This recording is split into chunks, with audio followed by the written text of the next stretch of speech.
Ladies and gentlemen, please welcome Lawrence Mayor Dan Rivera, Suffolk County Sheriff Steve Tompkins, and Boston City Councilor Michelle Wu.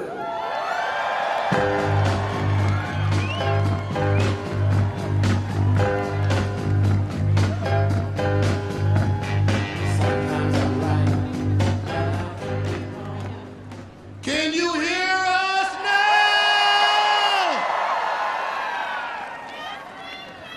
There are some that say it's time to make America great again. America is great, but what we need to do is make America sane again.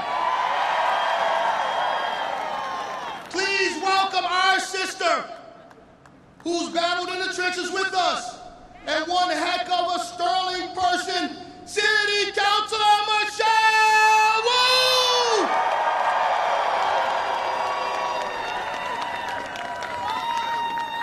Good morning, Massachusetts!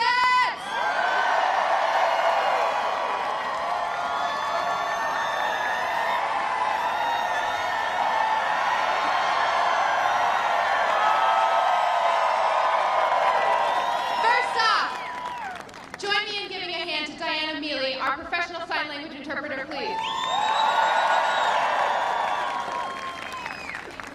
Good morning. My name is Michelle Wu. I'm proud to serve on the Boston City Council. And I'm proud to have amazing colleagues in government like Mayor Dan Rivera and Sheriff Steve Tompkins.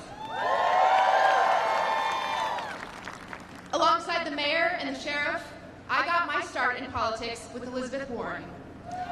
And even before that, I was her student. I first met Senator Warren 10 years ago. I was a first-year law student, and from the minute she walked into the classroom, you knew she was a real deal. She commanded the room with her passion and intensity. She focused on the facts, asked tough questions of her students, and you knew you had to come to her class prepared. Basically the opposite of a Trump cabinet meeting.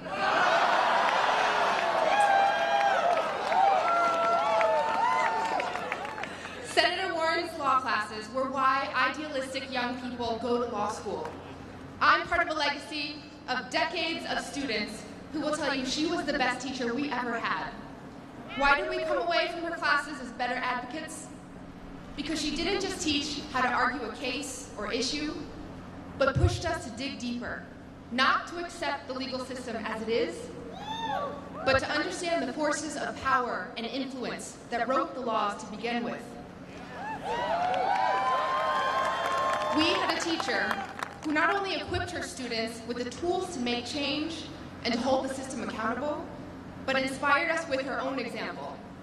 She would teach our class Monday through Wednesdays, then hop on a plane to Washington, D.C. for the rest of the week to oversee the regulations needed after the Wall Street bank bailouts. There, she spoke up for us and fought for the creation of a watchdog agency to level the playing field. We'd see clips of her on CNN and MSNBC grilling the Treasury Secretary or powerful U.S. senators. And then we'd see her back in class the next day grilling us on our readings. She would go on to win that fight, creating the Consumer Financial Protection Bureau.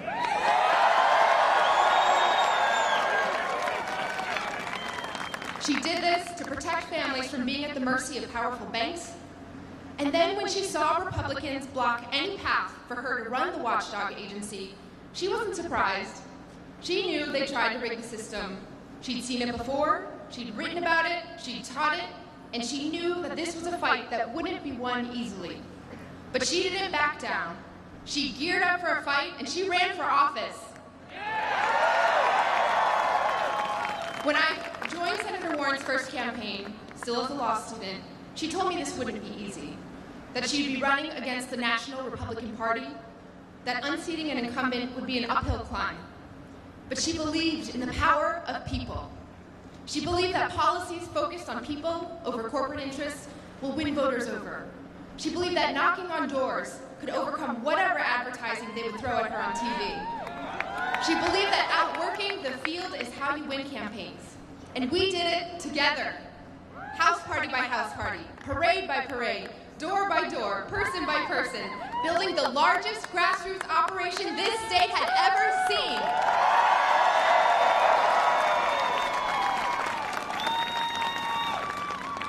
Know this, when Senator Warren sees someone in office who doesn't represent the people, she doesn't accept it. She gears up for a fight. In 2012, she fought against the ads, the polls, the corporate interests, and she took back the U.S. Senate seat as the first woman elected to the Senate from Massachusetts. Since then, she hasn't stopped fighting for us. In D.C. and around the country, she's built a progressive movement to empower all of us to create a future where every person has a voice. And she's inspired progressive young people, women, first-time candidates from every background, and communities who've been left behind to know that they can run and win elections too. She is a major reason why I ran for office and why countless other young people have run in Massachusetts. As a millennial elected official, I am thrilled by the energy in this new generation, running for Congress, for state rep, for city council, because we want bold ideas to fix the deep problems facing our generation. And we're ready to fight for it.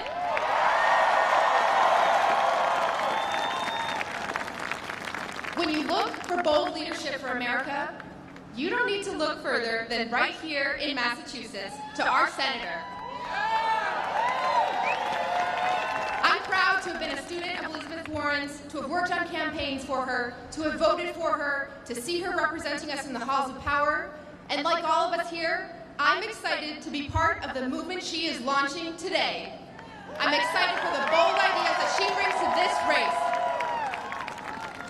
I'm excited because we've seen her go up against Republicans before.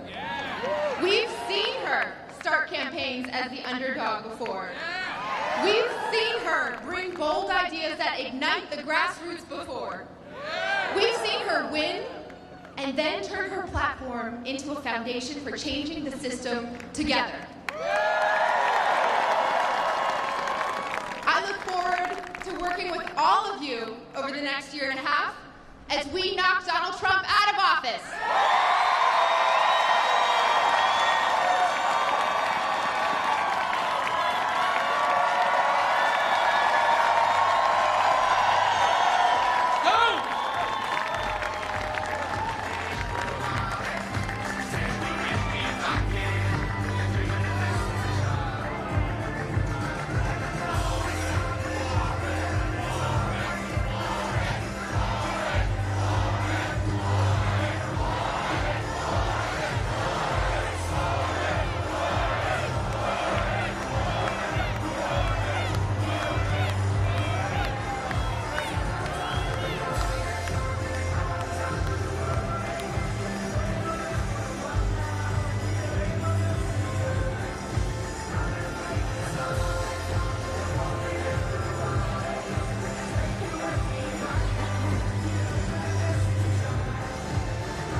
Ladies and gentlemen, please welcome Congresswoman Trahan.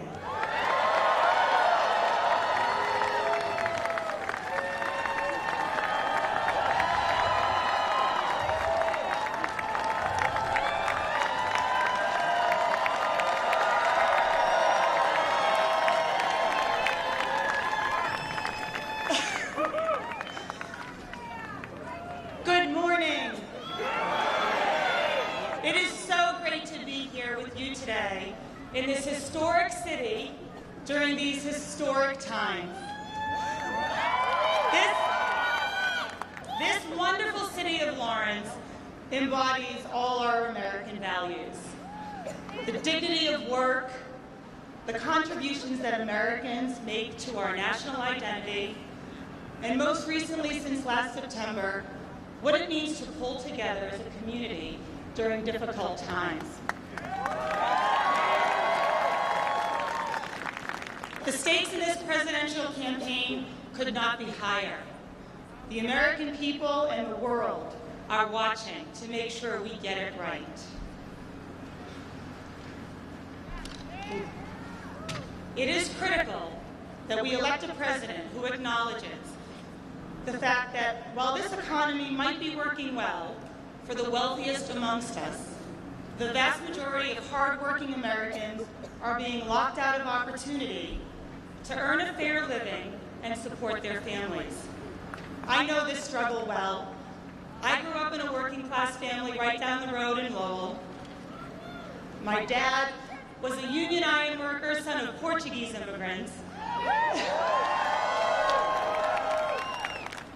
My mom worked multiple part-time jobs while raising my 3 sisters and me. Because of the dignity of hard work that my parents instilled in my sisters and me, I got a job at age 11, and like so many of you, I haven't stopped working since. I know and understand the inherent value of hard work, and I'll always be on the side of workers. But the truth is, despite what the stock market appears to say, wages have been stagnant for decades. Healthcare and prescription drugs continue to climb.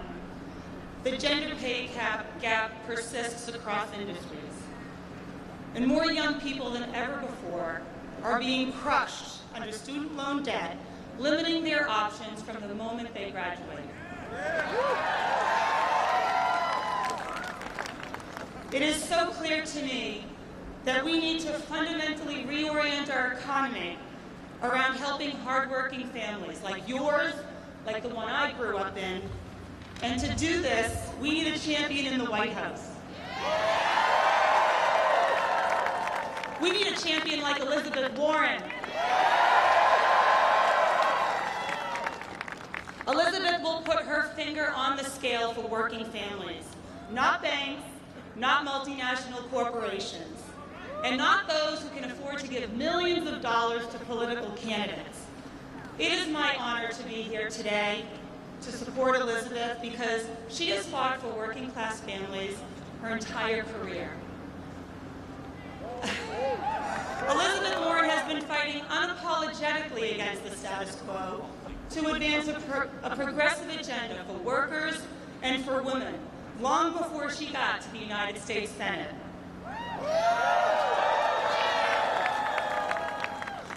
But since becoming a senator, we have felt her fight. She's brought the fight for economic fairness and for decency right to the White House, and has been a tireless champion for the Commonwealth of Massachusetts. For too long, Washington has taken around the edges for our most pressing issues, while middle-class families struggle to stay afloat. No more.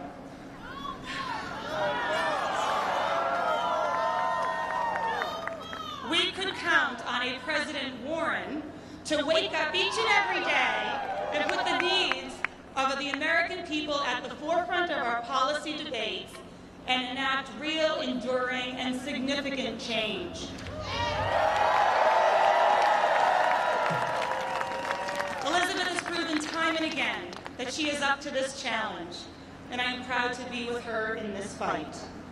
Over a century ago, right here in Lawrence, it was women who helped lead the 1912 Lawrence textile strike, known to all of us as the Bread and Roses strike.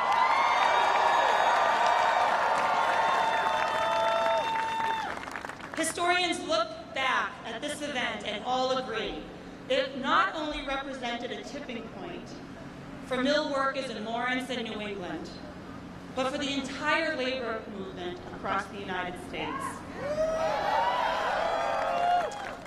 I believe we are at another such tipping point in the history of our nation, and I believe it is time for Lawrence to kick off another wave of change by sending Elizabeth Warren to the White House as our 46th president.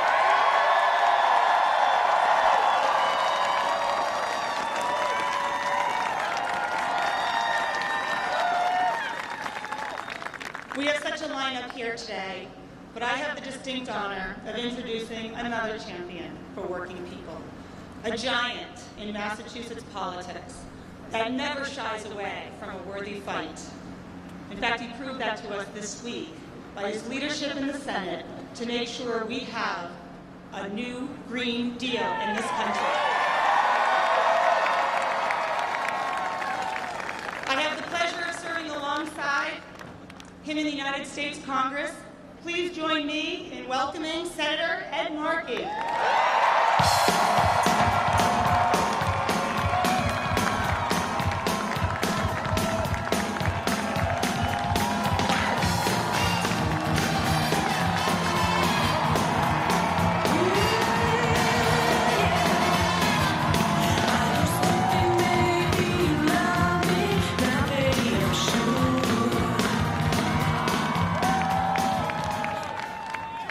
Thank you to Congresswoman Trahan, and we thank Lori for making Merrimack Valley proud, for being an incredible representative for all of the people here in Massachusetts and across the country. She is a star, and it is my honor to be here with her today. And I'm honored and I'm humbled to be here today with my dear friend and phenomenal partner in the United States Senate, Elizabeth Warren. Lawrence holds a special place in my heart. This is where my father grew up, on the first floor of a triple-decker on 88 Phillips Street in Lawrence, in the shadow of the Mills. This is where my family worked. This is where I am from. And my father is a graduate of the vocational program at Lawrence High School. His son is a United States Senator. That was a dream for our family from Lawrence. And for my family, and for so many other families, Lawrence is a place where dreams come from. Dreams born of hope and fueled by hard work. Dreams of opportunity and equality. Dreams supported by the government that knows that the dreams of its people are a nation's greatest currency. Elizabeth Warren knows that those dreams are worth fighting for. And that is exactly what I have seen her do in the United States Senate. For 6 years, she has been fighting in the trenches for what is right for the people of Massachusetts and our entire country. From her one-woman protection detail, fighting to ensure that Wall Street reforms stay on the books so that retirement can be about dignity and not despair. Fighting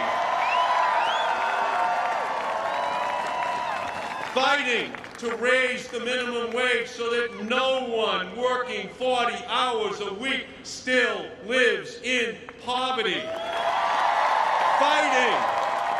Fighting for our brothers and sisters in Puerto Rico to make sure they get the housing and support they deserve as American citizens. And she is fighting for the people in Lawrence and Andover and North Andover so that they are made whole after the natural gas explosions and fires last year, and that gas company is held accountable. I've been in Congress for a while now, and no one knows how to fight for what is right better than Elizabeth Warren. And these days, fighting for what is right means fighting the dangerous, divisive, hateful agenda of Donald Trump. But the good news is that no one knows how to get under Donald Trump's skin better than Elizabeth Warren.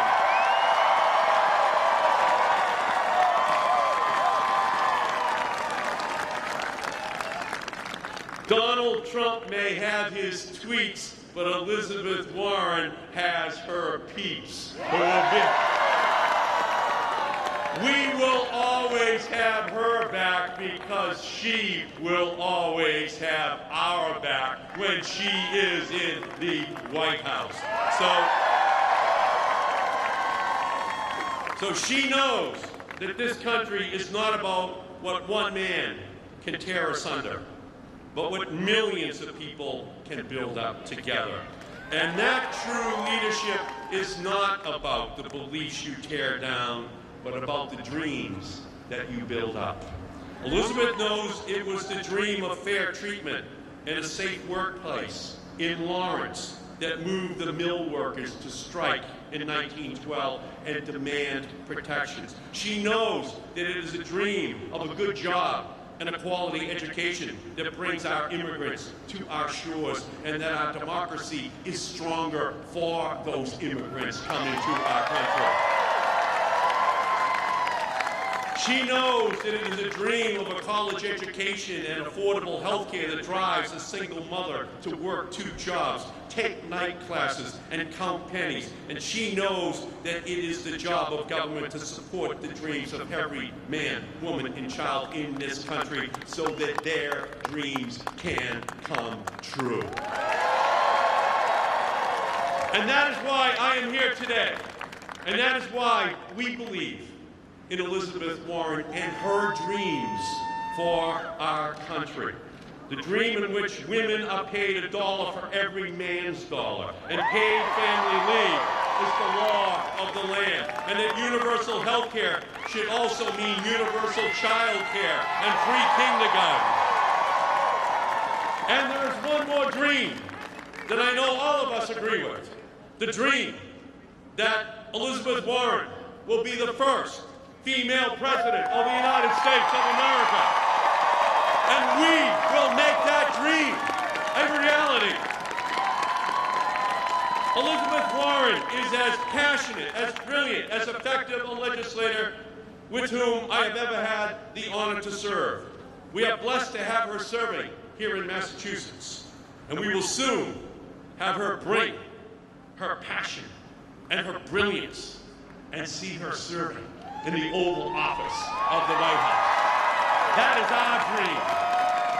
So let us get to work electing Elizabeth Warren as the next president of the United States and show the world that the dreams of all of our people to make this continue to be the greatest nation on earth. And now, ladies and gentlemen, 1 year after he brilliantly gave the Democratic response to Donald Trump to his State of the Union address last year, now to introduce our greatest response to Donald Trump in 2020, I give you the great Congressman from the state of Massachusetts, Joe Kennedy.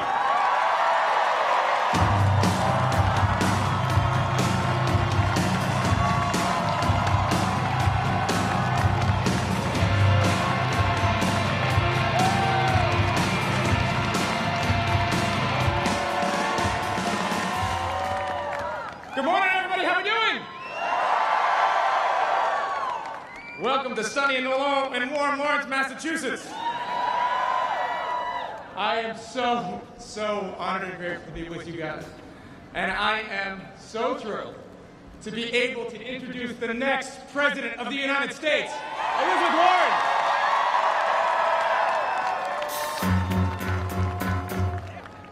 Almost. ¿Ustedes están listos para elegir la próxima presidenta de los Estados Unidos? Folks, I want to tell you for a second why I'm here on the very first day of this historic campaign. I'm here because I represent places like Fall River and Taunton and Attleboro. These are proud Massachusetts hometowns, like Lawrence,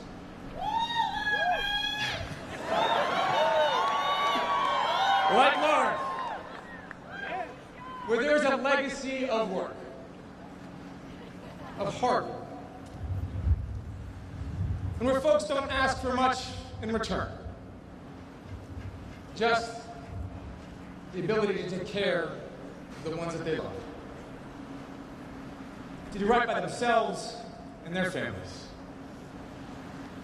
And I'm here because their story is your story. It's a story that I've seen in McAllen, Texas, Tampa, Florida, and in Charleston, West Virginia. In cities like Detroit, and Phoenix, and in South Bend. Communities that are full of grit and fight. And a country whose broken economy takes every single ounce of it for granted.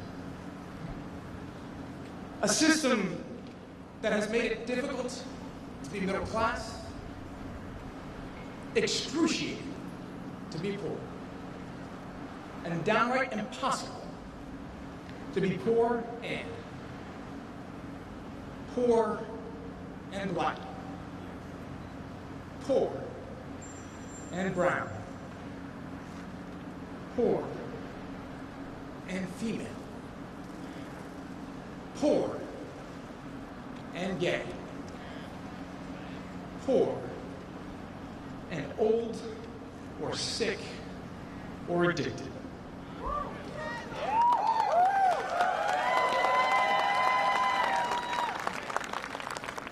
Folks, today, we are a country of soaring stock prices and global profits and global force. We are also a country of working poor, of hunger in rich places, and of deep worry for what tomorrow brings. And this has been our fight. The painful disconnects that we have seen for decades. And another young senator named Robert Kennedy discussed some 50 years ago.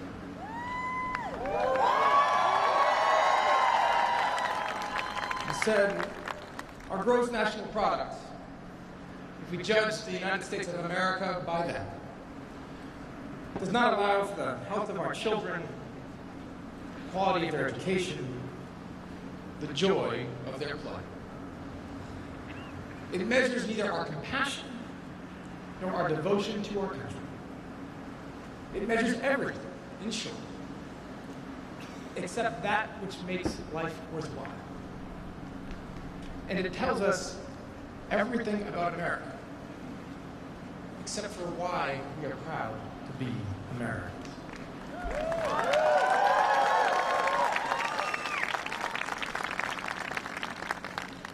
Half a century later, economic injustice remains the challenge of our time, tangled with every other cause we carry: racial discrimination, immigration, climate change, healthcare. So friends, I am here with you all today because there's one candidate in this race. There is one U.S. Senator. There is one proud daughter of Oklahoma and adopted daughter of our Commonwealth who has dedicated her entire life to this battle, to our cause. For decades before anyone in power noticed something was wrong, there was Elizabeth.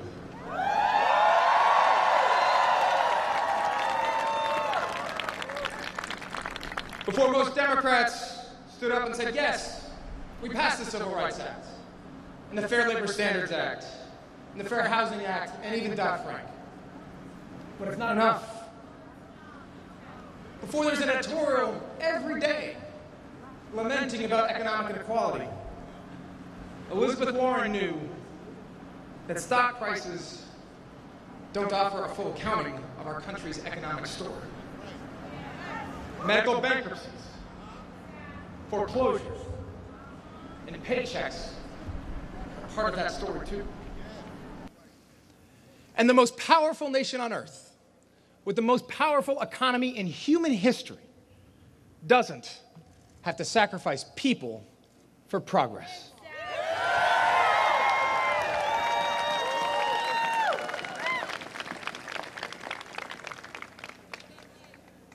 And that is the truth that echoes through these rafters at Everett Mills, where workers fought not just for their livelihood, but their dignity.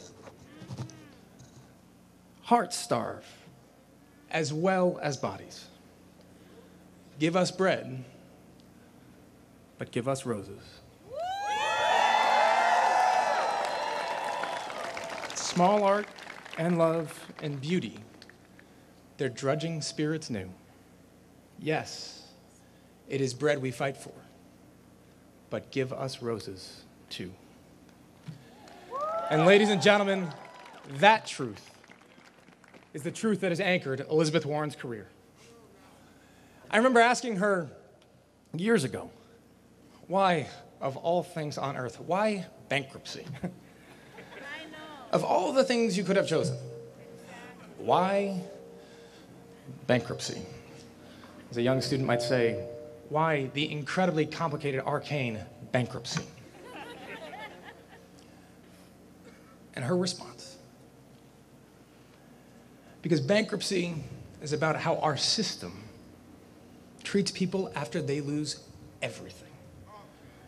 When rock bottom comes, and the deeper meaning she took from that ours is a country of second chances, of redemption, of horizons that don't disappear when fate gives you a tough hand.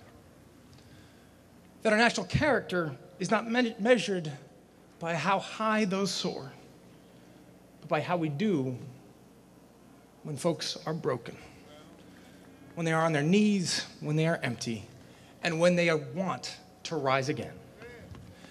In Elizabeth Warren's America, we pull them up. We fight by their side. We refuse to leave anyone behind.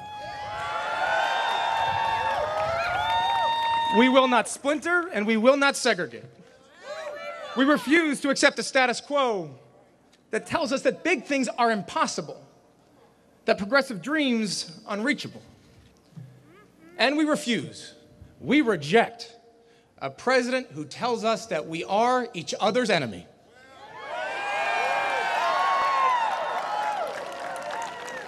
Who forces America to fight over the scraps in a system instead of uniting against the system, who deems them only worthy of scraps to begin with.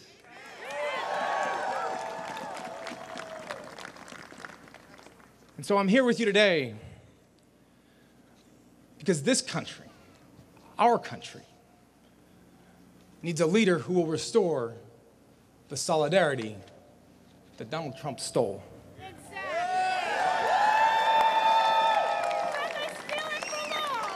Who will not cower from the big, tough battles, from the ugly injustice and oppression that still finds its way to American soil.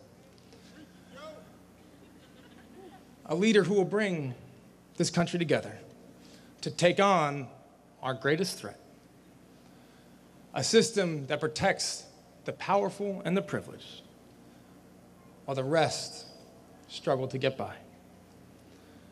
That leader, ladies and gentlemen, is a colleague, a mentor, and a friend.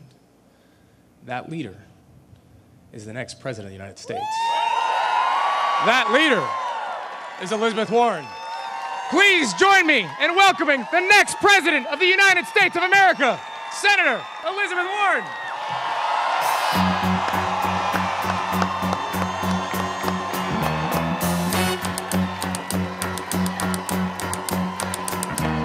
Tumble out of bed and I stumble to the kitchen, pour myself a cup of ambition and yawn and stretch and try to come to life. Jump in the shower and the blood starts pumping. Out on the streets the traffic starts jumping with folks like me on the job from 9 to 5. Working 9 to 5, what a way to make a living. Barely getting by, it's all taking and no giving. They just use your mind and they never give you credit.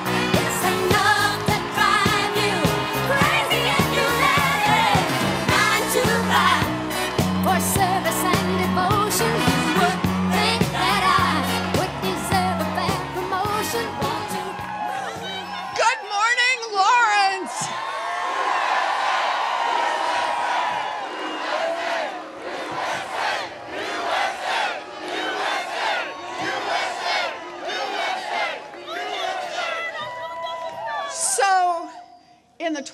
years that I've known Joe Kennedy, I've watched him up close as he fights every day for what he believes in.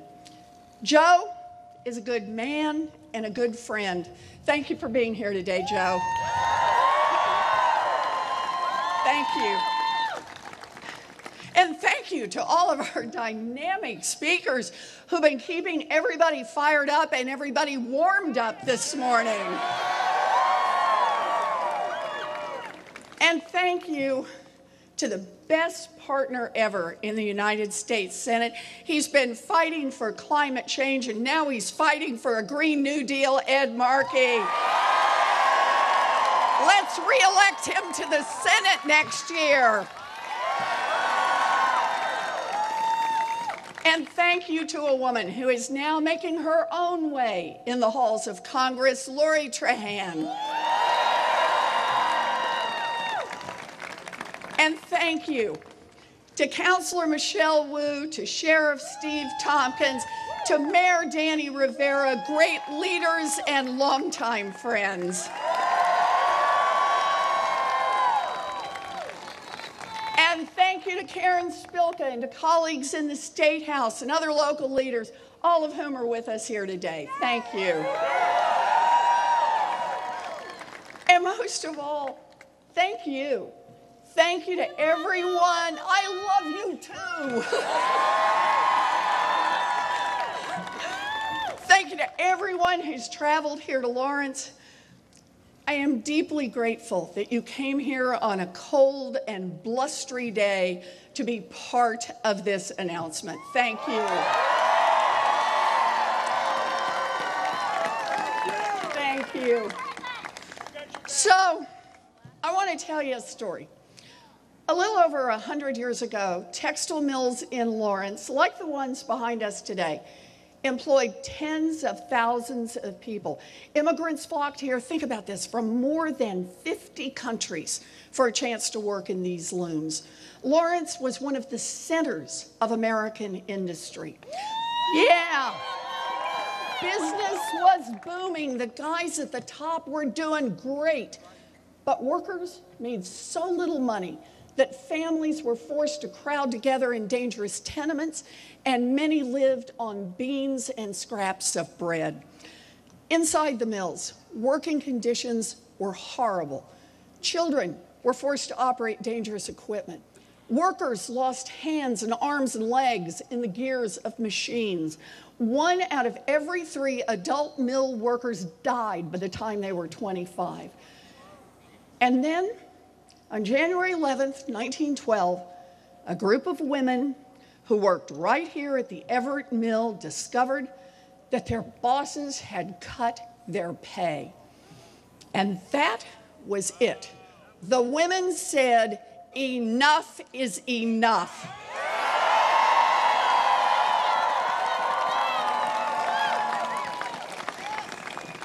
They shut down those looms and they walked out.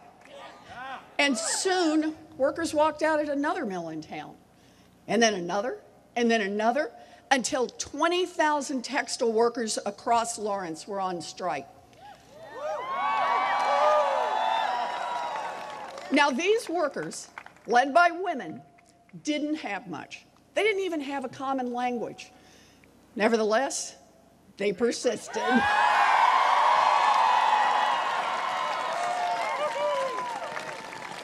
They organized, they embraced common goals, they translated the minutes of their meetings into 25 different languages, so that the English and Irish workers who'd been here for years and the Slavic and the Syrian workers who were new to America could all stand together.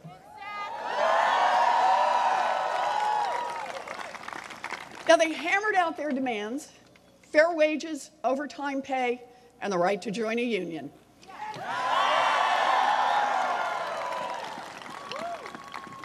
Big businesses at that time called those demands a threat to the very survival of America. And the bosses were determined to shut it down. They spread rumors and fear about the strikers. One factory owner even paid a guy to plant sticks of dynamite around town so that he could frame the workers as a violent mob. The mill owners also owned city government, and city government declared martial law and called in the militia. Some strikers died in violent clashes with the police. Understand, it was a hard fight. Families that were already going to bed hungry had to make do with even less. They were cold, they were under attack, but they stuck together and they won.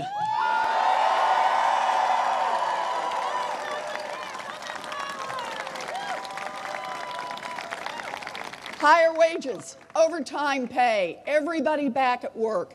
And those workers did more than improve their own lives. They changed America. Within weeks, more than 250,000 textile workers throughout New England got raises. Within months, Massachusetts became the first state in the nation to pass a minimum wage law.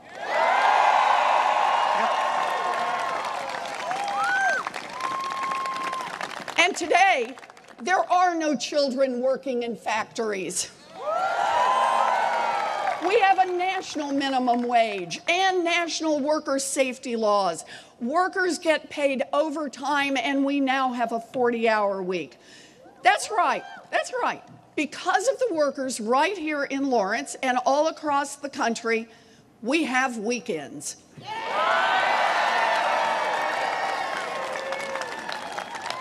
The story of Lawrence is a story about how real change happens in America. It is a story about power, our power, when we fight together. Today, millions and millions and millions of American families are also struggling to survive in a system that's been rigged by the wealthy and the well-connected. Hardworking people are up against a small group that holds far too much power, not just in our economy, but also in our democracy. Like the women of Lawrence, we are here to say enough is enough.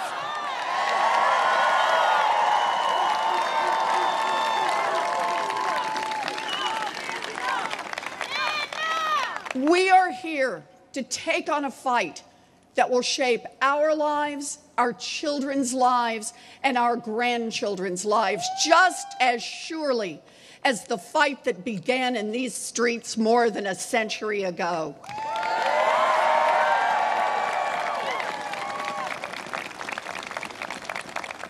Because the man in the White House is not the cause of what is broken. He is just the latest and most extreme symptom of what's gone wrong in America, a product of a rigged system that props up the rich and powerful and kicks dirt on everyone else.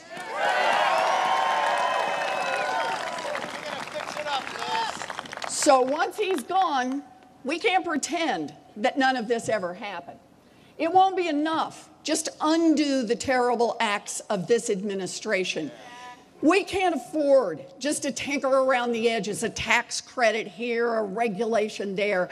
Our fight is for big structural change.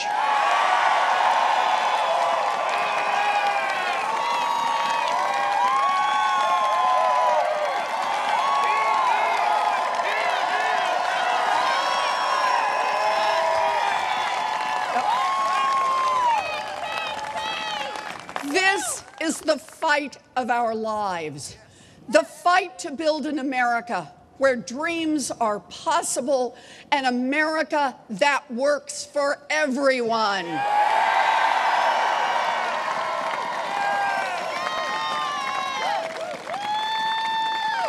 And that is why I stand here today to declare that I am a candidate for President of the United States of America.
the truth is, I've been in this fight for a long time. I grew up in Oklahoma on the ragged edge of the middle class. Now, when my daddy had a heart attack, my family nearly tumbled over the financial cliff. But we didn't. My mother, who was 50 years old and had never worked outside the home, walked to Sears and got a minimum wage job answering the phones. That job saved our house, and it saved our family. I ended up at a commuter college that cost $50 a semester.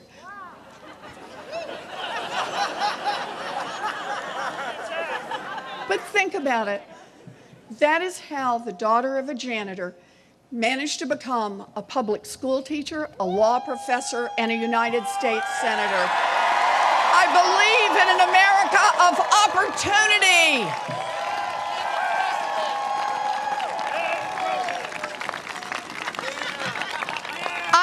I've spent most of my life studying what happened to families like mine, families caught in the squeeze, families that go broke. And what I found was that year after year, the path to economic security had gotten tougher and rockier for working families, and even tougher and even rockier for people of color. I also found this wasn't an accident. It wasn't inevitable, no.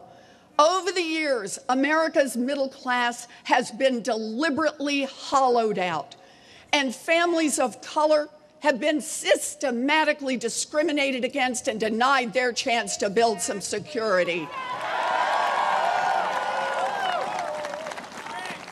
Now, it started very quietly. The richest and most powerful people in America, they were rich. I mean, really rich. But they wanted to be even richer, and they didn't care who got hurt. So every year, bit by bit, they lobbied Washington and paid off politicians to tilt the system just a little more in their direction. And year by year, bit by bit, more of the wealth and opportunity went to the people at the very top. And that is how today, in the richest country in the history of the world, tens of millions of people are struggling to get by. Since the early 1970s, adjusted for inflation, wages in America have barely budged, but the cost of housing has gone up nearly 2/3. The cost of college has nearly tripled, and 40% of Americans couldn't find $400 to cover an emergency. That is millions of hardworking people in this country whose lives would be turned upside down if the transmission fell out of the car or somebody got sick and missed a week at work. The middle class squeeze is real, and millions of families can barely breathe. It is not right.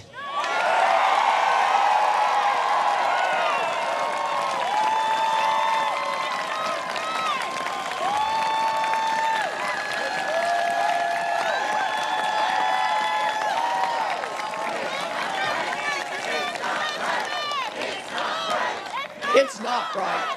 It's not right. It's not right. It's not right. It's not right. It's not right. Now, this disaster has touched every community in America. And for communities of color that have stared down structural racism for generations, the disaster has hit even harder. Take home ownership. The number one way that middle-class families build wealth in our country. Back in 1960, it was legal to discriminate against families of color. And the gap between white homeownership and black homeownership rates was 27 percentage points. That's a lot. It is a lot. Over time, we changed the law to prohibit that kind of discrimination, and the gap began to close. But today, the home ownership gap between black and white families is 30 percentage points, bigger than it was back in 1960 when housing discrimination was actually legal. Race matters, and we need to say so.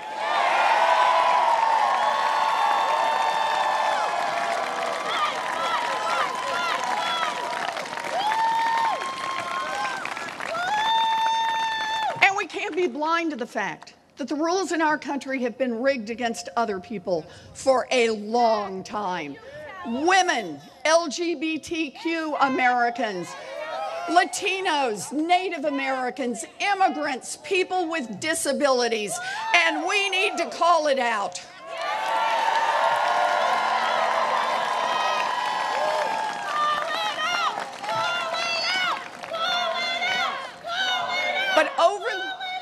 But over the course of a generation, the rules of our economy have gotten rigged so far in favor of the rich and powerful that everyone else is at risk of being left behind. Listen to this.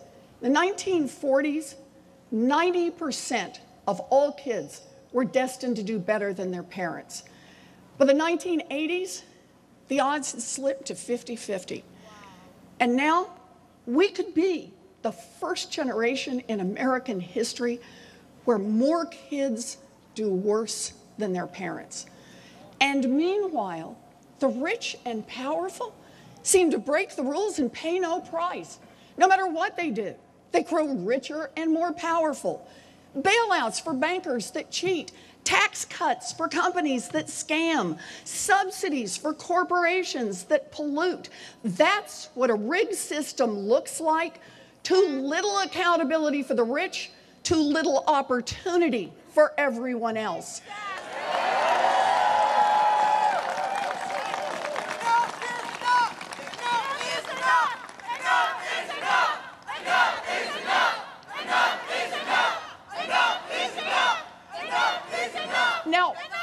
Now, when I talk about this, some rich guys scream, class warfare. Well, let me tell you something. These same rich guys have been waging class warfare against hardworking people for decades. I say it's time to fight back.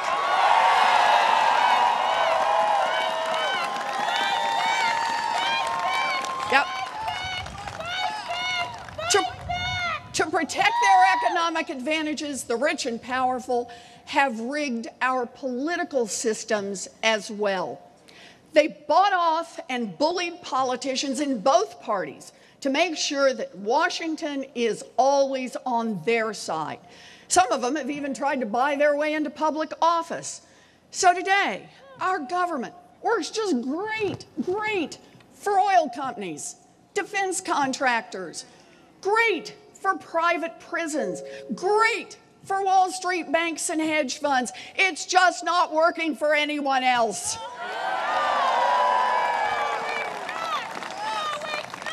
And when it comes to climate change, our very existence is at stake. But Washington refuses to lift a finger without permission from the fossil fuel companies. That's dangerous and it's wrong.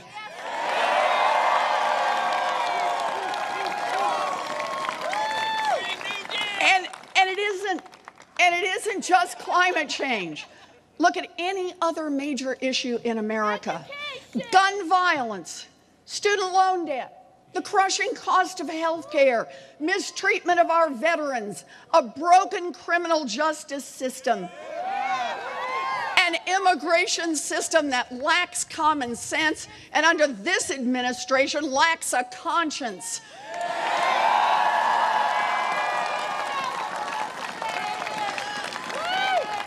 Overwhelming majorities of Americans want action. Huge crowds march on Washington demanding change. Letters, phone calls, protests, but nothing happens. Nothing. Why? Because if you don't have money and you don't have connections, Washington doesn't want to hear from you. When government works only for the wealthy and the well-connected, that is corruption, plain and simple, and we need to call it out.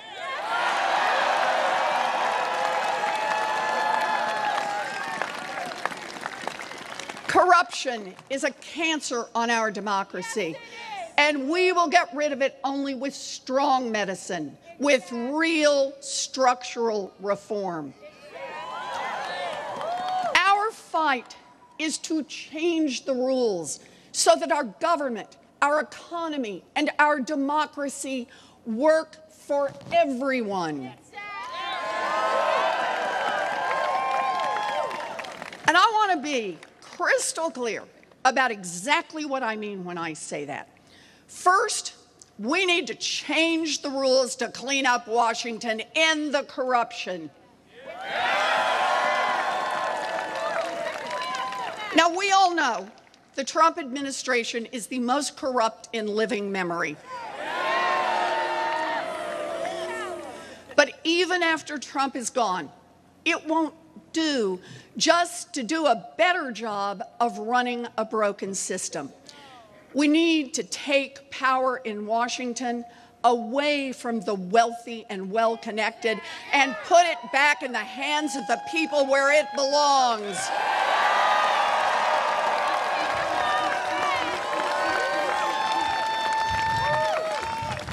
And that is why I have proposed the strongest and most comprehensive anti-corruption law since Watergate. Let me just give you some examples, just some examples. Shut down the revolving door between Wall Street and Washington. End lobbying as we know it. And while we're at it, ban foreign governments from hiring lobbyists in Washington. Oh, and make justices of the United States Supreme Court follow a basic code of ethics.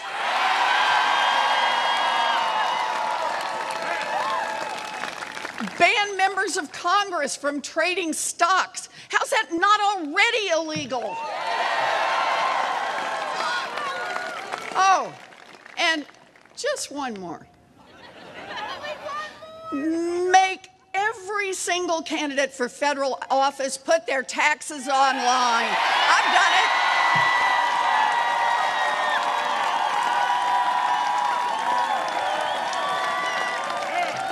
You bet. So that's one. Root out corruption in Washington. Now two. Change the rules to put more economic power in the hands of the American people, workers and small businesses. Middle-class families and people of color who've been shut out of their chance to build wealth for generations. And again, that requires real structural change. Right now, giant corporations in America have too much power, and they just roll right over everyone else. We need to put power back in the hands of workers. Make it quick and easy to join a union. Unions built America's middle class. Unions will rebuild America's middle class. Yeah. And make American companies accountable for their actions. Raise wages by putting workers in those corporate boardrooms where the real decisions are made. Break up monopolies when they choke off competition. Take on Wall Street banks so that the big banks can never again threaten the security of our economy. And when giant corporations and their leaders cheat their customers, stomp out their competitors, and rob their workers, let's prosecute them.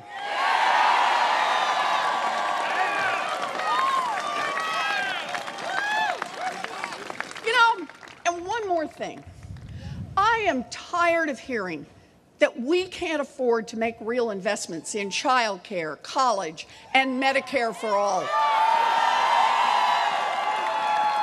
I'm tired of it. I'm tired of hearing that we can't afford to make investments in things that create economic opportunities for families. I'm tired of hearing that we can't afford to make investments in things like housing and opioid treatment. Can't afford to address things like rural neglect or the legacy of racial discrimination. I'm tired of hearing what we can't afford because it's just not true.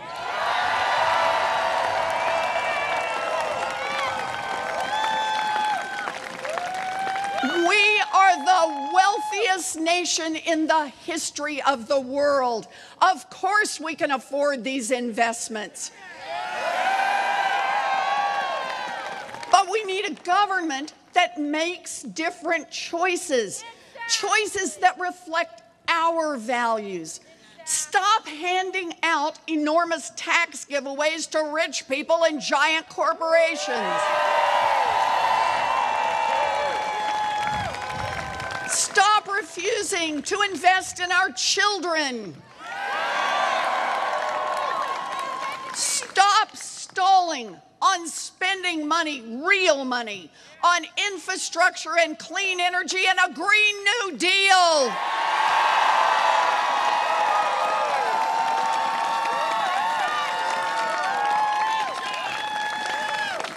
And start asking the people who have gained the most from our country to pay their fair share.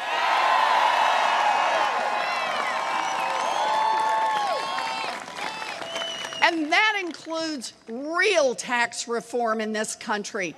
Reforms that close loopholes and giveaways to the people at the top. And an ultra-millionaires tax to make sure that rich people start doing their part for the country that made them rich.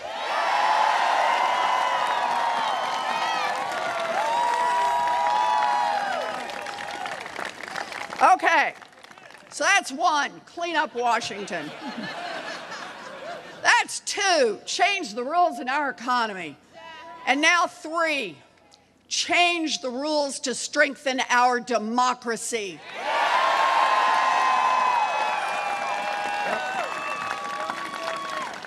And that starts with a constitutional amendment to protect the right of every American citizen to vote and to have that vote counted.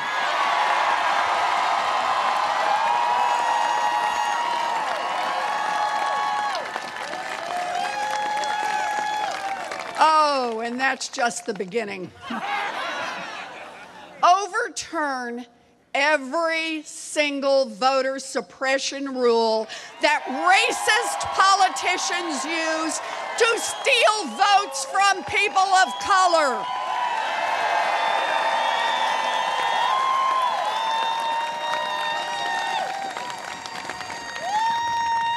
Outlaw partisan gerrymandering by Democrats or Republicans. And overturn Citizens United. Our democracy is not for sale.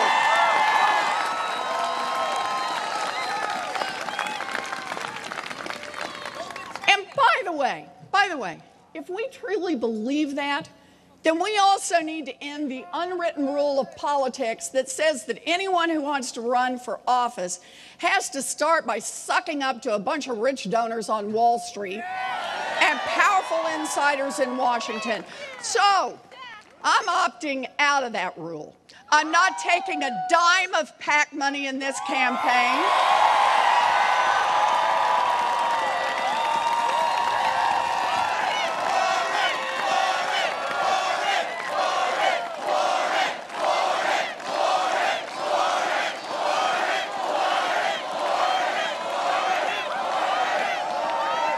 There's more. I'm not taking a single check from a federal lobbyist. I'm not taking applications from billionaires who want to run a super PAC on my behalf. And I challenge every other candidate who asks for your vote in this primary to say exactly the same thing.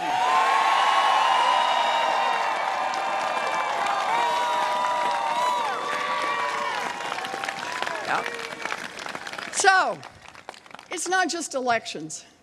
Real democracy requires equal justice under law. It's not equal justice when a kid with an ounce of pot can get thrown in jail while a bank executive who launders money for a drug cartel can get a bonus. We need reform.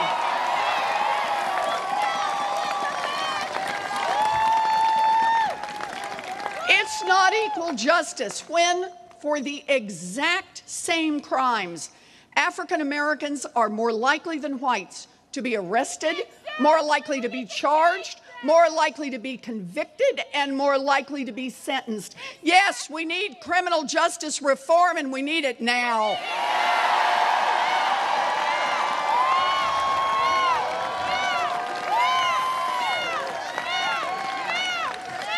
And one more thing we need to do to strengthen our democracy.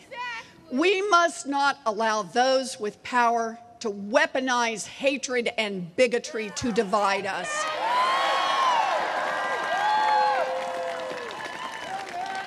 More than 50 years ago, Dr. Martin Luther King Jr. went to Montgomery and warned us about the danger of division.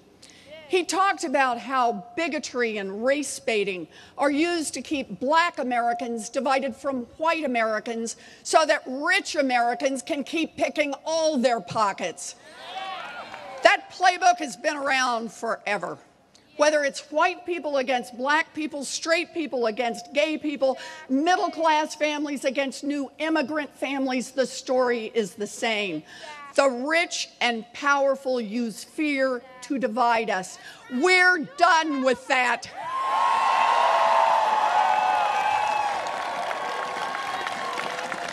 Bigotry has no place in the Oval Office.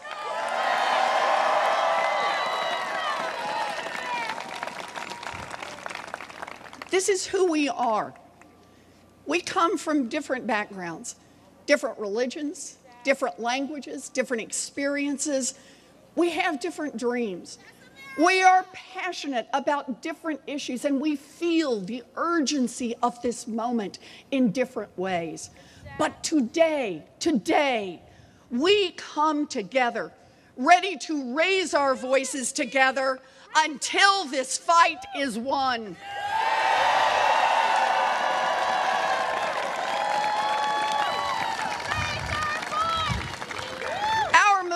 Won't be divided by our differences. It will be united by the values we share.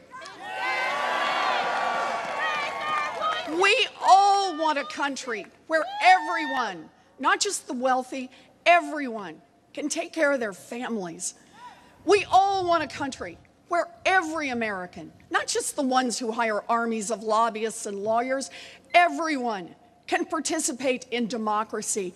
A country where every child can dream big and reach for real opportunity.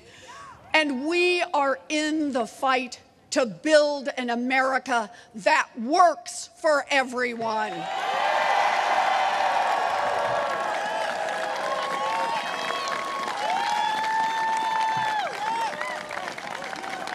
So look, I get it. This won't be easy.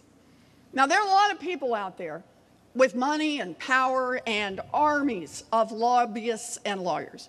People who are prepared to spend more money than you and I could ever dream of to stop us from making any of these solutions a reality. People who will say it's extreme or radical to demand an America where every family has some economic security and every kid has a real opportunity to succeed. And I say to them, get ready, because change is coming faster than you think.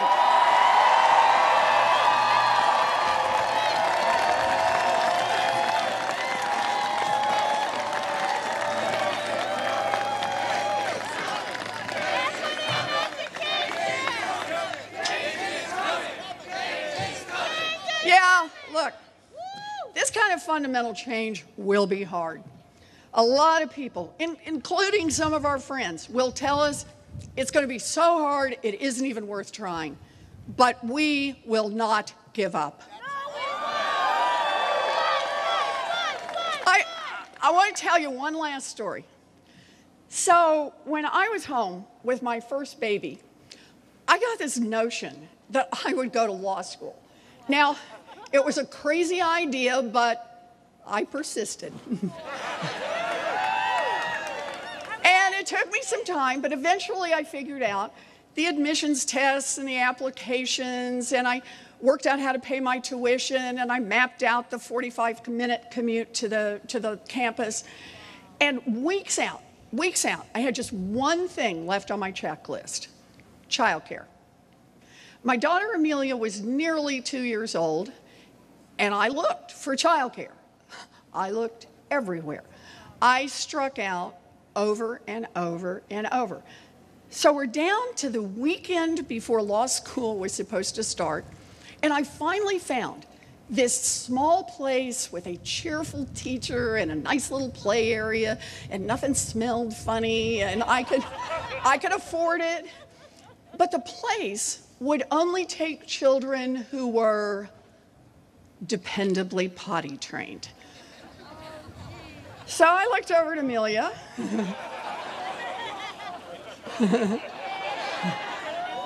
She was happily pulling toys off the shelf, her diaper barely covered by her pink stretchy pants. Dependably potty trained. I now had 5 days to dependably potty train an almost 2-year-old. All I can say is, I stand before you today courtesy of 3 bags of M&Ms and a cooperative toddler.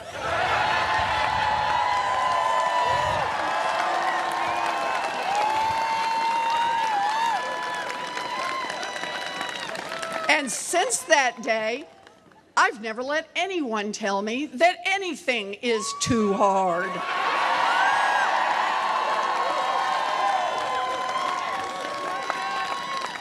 Now, how they have tried. People said it would be too hard to build an agency that would stop big banks from cheating Americans on mortgages and credit cards. But we got organized, we fought back, we persisted, and now that consumer agency has forced these banks to refund nearly $12 billion directly to people they cheated. Yes. And when Republicans tried to sabotage the agency, I came back here to Massachusetts and then ran against one of them. Now, no woman had ever won a Senate seat in Massachusetts, and people said it would be too hard for me to get elected. But we got organized, we fought back, we persisted, and now I am the senior senator from the Commonwealth of Massachusetts.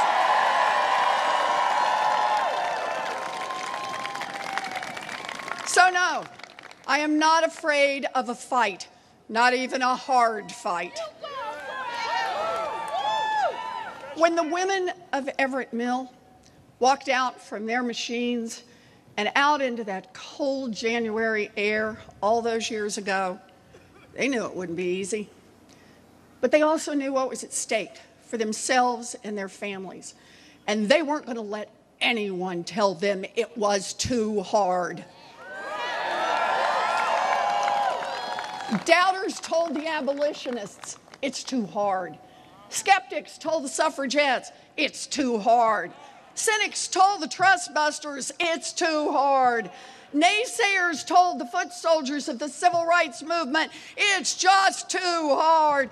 But they all kept right on going, and they changed the history of America.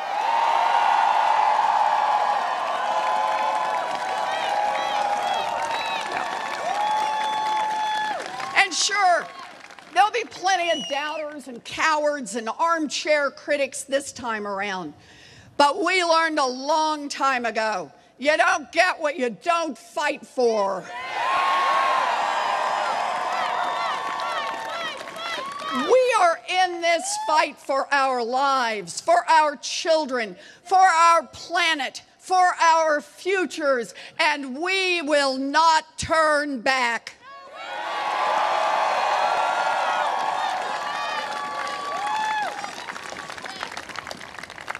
My daddy ended up as a janitor, but his little girl got the chance to be a public school teacher, a college professor, a United States senator, and a candidate for president of the United States.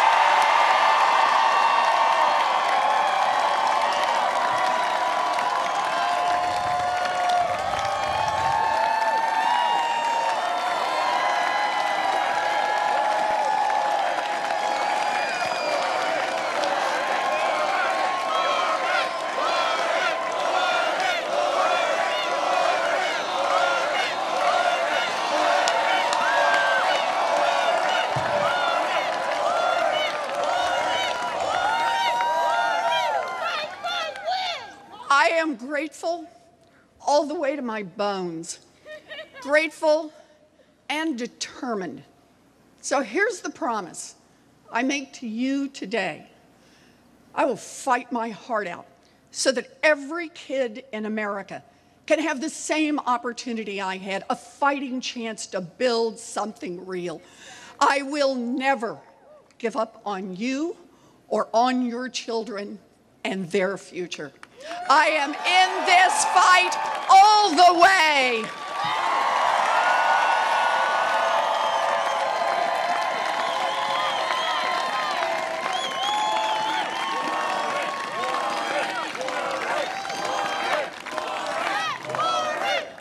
Okay. It's a long way to Election Day, but our fight starts here, and it starts with every one of you. It starts with your decision to get involved right now. So join us on ElizabethWarren.com. Help us organize, volunteer, pitch in $5. We need everyone in this fight. Everyone.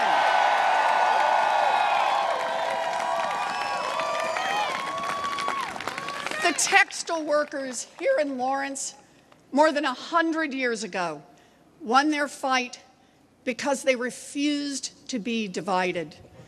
Today, we gather on those same streets, ready to stand united again.